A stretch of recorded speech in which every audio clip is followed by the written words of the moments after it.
E aí, meus irmãos e irmãs, vamos a uma leitura um pouquinho mais ousada, mais longa. Hoje, Lucas capítulo 15, versículos de 1 a 3, e depois você salta lá para o versículo 11b até o versículo 32. Vamos fazer essa leitura juntos? Jesus e os pecadores. Os coletores de impostos e os pecadores se aproximavam todos dele para o ouvir, e os fariseus e os escribas murmuravam. Eles diziam: Este homem dá boa acolhida aos pecadores e come com eles. Então ele lhes disse esta parábola. Um homem tinha 2 filhos. O mais moço disse ao seu pai: Pai, dá-me a parte de bens que me cabe. E o pai fez para ele a partilha dos seus bens. Poucos dias depois, o filho mais novo, tendo juntado dinheiro, partiu para uma região longínqua e aí dissipou os seus haveres numa vida desregrada. E quando acabou de gastar tudo, uma grande fome sobreveio naquela região, e ele começou a passar necessidades. Foi pôr-se a serviço de um dos cidadãos desse país, que o enviou para os campos a guardar porcos. Ele bem que gostaria de encher o ventre com as bolotas que os porcos comiam, mas ninguém lhes dava. Então, caindo em si, disse a si mesmo: Quantos operários de meu pai têm pão de sobra, enquanto eu aqui morro de fome? Vou ter com meu pai e lhe direi: Pai, pequei contra o céu e contra ti. Já não mereço ser chamado teu filho. Trata-me como a um dos teus diaristas. E foi ter com seu pai. Ainda estava longe quando o pai o avistou e foi tomado de compaixão. Correu, se lançou ao seu pescoço e o cobriu de beijos. O filho lhe disse: Pai, pequei contra o céu e contra ti. Já não mereço ser chamado teu filho. Mas o pai disse aos seus servos: Depressa, trazei a mais bela roupa e vestiu. Ponde-lhe um anel no dedo e sandálias nos pés. Trazei o bezerro cevado, matai-o, comamos e festejemos. Pois este meu filho estava morto e voltou à vida. Estava perdido e foi reencontrado. E eles se puseram a festejar. O filho mais velho estava nos campos. Quando, ao voltar, se aproximou da casa, ouviu músicas e danças. Chamando um dos servos, perguntou-lhe o que era aquilo. Ele lhe disse: É teu irmão que chegou, e teu pai matou o bezerro gordo por tê-lo visto voltar bem de saúde. Então ele se encheu de cólera e não quis entrar.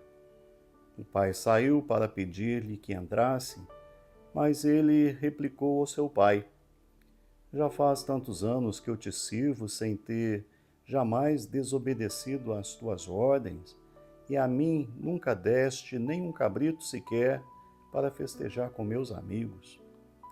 Mas quando chegou esse teu filho que devorou teus bens com prostitutas, mataste o bezerro gordo para ele. Então o pai lhe disse: Meu filho, tu estás sempre comigo, e tudo o que é meu é teu. Mas era preciso festejar e alegrar-se, porque este teu irmão tinha morrido e está vivo, estava perdido e foi encontrado. Muito bem. Sabe o que chama a minha atenção logo em primeiro lugar nesta leitura que nós acabamos de fazer? Nós tínhamos que fazer uma festa. Esse, sem dúvida nenhuma, é o ponto principal dessa história, meus irmãos e irmãs. Jesus, ele foi muito questionado sobre as festas que fazia e as pessoas com quem ele se reunia nelas. E respondeu, né, a esse questionamento com uma narrativa espetacular, né? Portanto, quero convidar você a fazer isso comigo hoje. Vamos nos transportar para uma dessas festas e descobrir do que se trata, na verdade. Nós entramos discretamente pela parte de trás e vamos encontrar já a festa em pleno andamento, né? Uma multidão diversificada nos cerca, o tipo de pessoas que muitos evitariam na rua, né? Algumas estão desleixadas, outras vestidas surpreendentemente. Como será que conseguiram roupas tão caras? Talvez a gente se perguntasse. Alguém trabalhou duro na cozinha, com certeza, porque nós conseguimos perceber os aromas deliciosos que vêm de lá, né? E esse aroma enche o ambiente. E pratos continuam chegando, acompanhados por bandejas de vinhos que todos estão compartilhando, né, nesse momento de festa. E no meio de tudo isso, nós avistamos Jesus.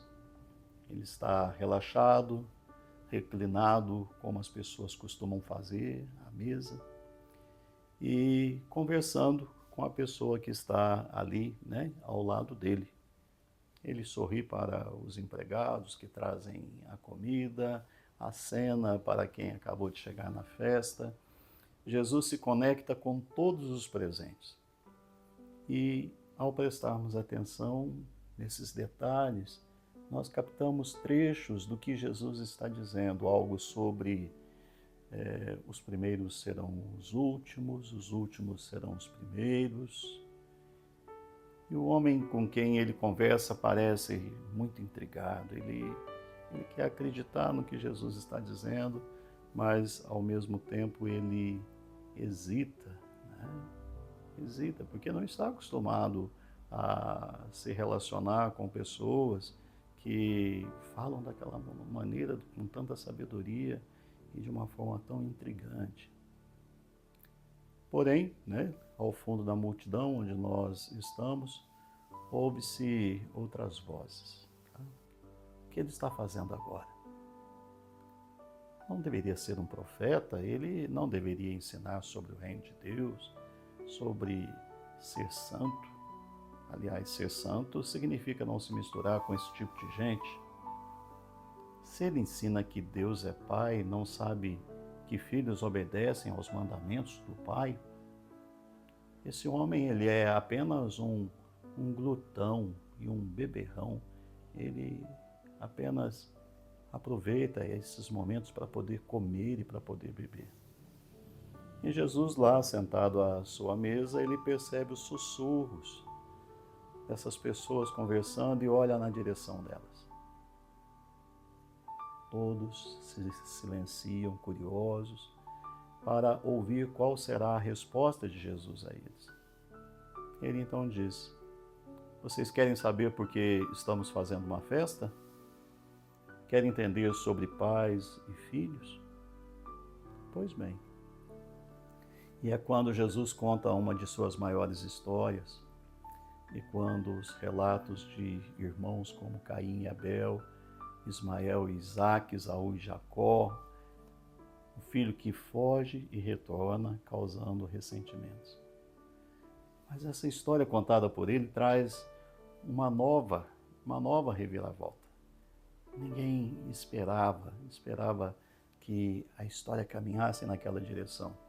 Algo novo está acontecendo e isso é aqui e agora. E uma festa é a única resposta possível. Jesus ele fala da ressurreição, do retorno do filho perdido. Este meu filho, este seu irmão, estava morto e voltou à vida. Ele estava perdido e foi encontrado. Não há como não fazer uma festa. Imagine hoje uma festa semelhante a essa, sendo realizada talvez em um barzinho da cidade, né?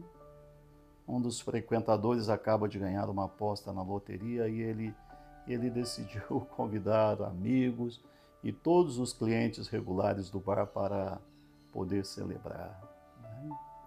Né?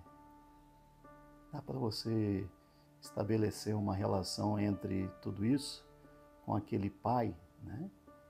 Entre nessa cena, a Jesus no centro da festa, olhando diretamente para você, próximo à porta, com seus olhos ele parece dizer, e você?